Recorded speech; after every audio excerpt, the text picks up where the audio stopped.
ये जानना no doubt बहुत इंटरेस्टिंग होगा कि सरकार जो हमसे टैक्स लेती है, जो जुर्माने लेती है, जो फ़ीस भरवाती है और जो लोन लेती है वो कहाँ जाता है, कहाँ पे वो रखती है और कहाँ से वो बाकी सारे खर्चे जो हैं वो मैनेज करती है। तो सरकार के 3 मेजर अकाउंट्स हैं जिसमें वो सरकार पैसा रखती है। एक जो मेजर अकाउंट है वो है कंसोलिडेटेड फंड, या जिसको संचित निधि भी कहा जाता है, समेकित निधि भी कह देते हैं इसको।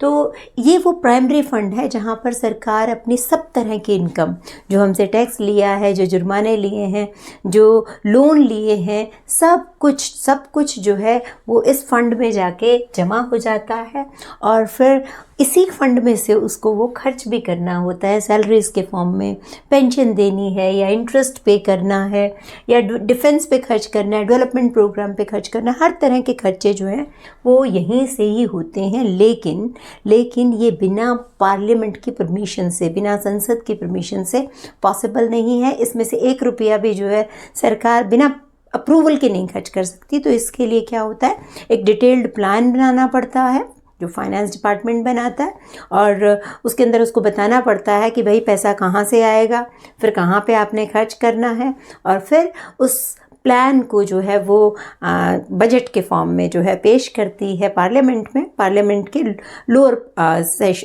सदन के अंदर, जिससे हम लोकसभा कहते हैं। तो लोकसभा में जब ये अप्रूव हो जाता है तो फिर ये राज्यसभा में जाता है। राज्यसभा जो है या तो रिकमेंडेशन देती है या फिर इसको अप्रूव कर देती है।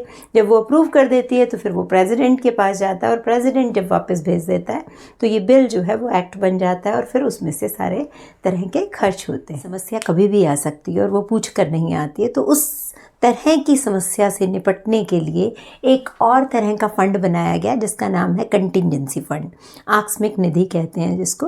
कि अचानक से कोई समस्या आ गई, मान लीजिए भूकंप आ गया, रातों रात भूकंप आया, आपने बहुत सारा खर्च करना पड़ता है, कोविड आया, रातों रात आया, तो इतनी समस्याएं आ जाती हैं, कोई युद्ध हो जाए तो उस सिचुएशन में आप कहाँ पार्लियामेंट में जाएंगे, लोकसभा फिर राज्यसभा, और ये तो बहुत लंबा प्रोसीजर हो जाएगा। तो उस समय जो खर्च करना होता है वो कंटिजेंसी फंड के अंदर से करना होता है। उसके अंदर हमेशा 30,000 करोड़, पहले 5 करोड़ होते थे, फिर 500 करोड़, और अब उसमें 30,000 करोड़ हर टाइम पड़े होते हैं, और उसमें से उसको खर्च किया जा सकता है प्रेसिडेंट की परमिशन से। प्रेसिडेंट से पूछ के उसको खर्च किया जाएगा, फाइनेंस डिपार्टमेंट उसको एडमिनिस्टर करेगा, उसकी देखरेख करेगा, और बाद में जब चीज़ ओवर हो जाती है, वो समस्या ख़त्म हो गई, तो पार्लियामेंट से परमिशन भी लेनी पड़ती है, वो सारा कुछ दिखाना भी पड़ता है और उसको रीफिल भी करना पड़ता है। हर टाइम उसमें 30,000 करोड़ रहना ही होता है। फाइनली पब्लिक अकाउंट्स की बात करते हैं तो ये इसको हिंदी में सार्वजनिक लेखा कहते हैं, और ये भी आर्टिकल 266 के अंदर ही इसका जिक्र है। और इसके थ्रू जो है गवर्नमेंट एक बैंकर की तरह काम करती है, लोगों का पैसा रखती भी है, उसको रीपेमेंट करती है, इवन अपने अकाउंट्स भी रखती है। इसमें बेसिकली स्मॉल सेविंग, जिसे आप जानते होंगे, NSC है, किसान विकास पत्र है, ये सब जो हम सर्टिफिकेट्स लेते हैं पोस्ट ऑफिस से, वो सारा का सारा पैसा हमारा PPF, GPF, प्रोविडेंट फंड जिसे कहते हैं, जो आप गवर्नमेंट जॉब लग जाएगी तो फिर कटा करेगा, डिपॉजिट्स और एडवांसेस और अलग अलग तरह के, इवन सस्पेंस अकाउंट जो है मेंटेन किया जाता है, और रेमिटेंसेस। इनमें से जो ये शुरू के 3 हैं उसके अंदर तो गवर्नमेंट की लायबिलिटी क्रिएट होती है, गवर्नमेंट अपनी लायबिलिटी क्रिएट करती है और एक टाइम पे उसको देनदारी भी करनी होती है।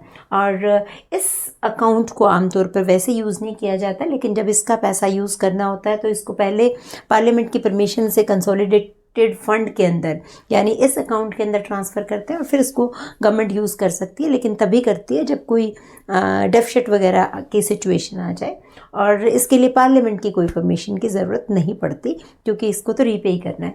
तो एडिशनल इन्फॉर्मेशन ये है कि इन तीनों अकाउंट्स को जो चेक करने का काम या ऑडिट करने का काम कैग करता है, कंट्रोलर एंड ऑडिटर जनरल, और इसी तरह के अकाउंट सेम के सेम जो है स्टेट्स में भी पाए जाते हैं, स्टेट भी इसी तरीके से उन पर काम करता है।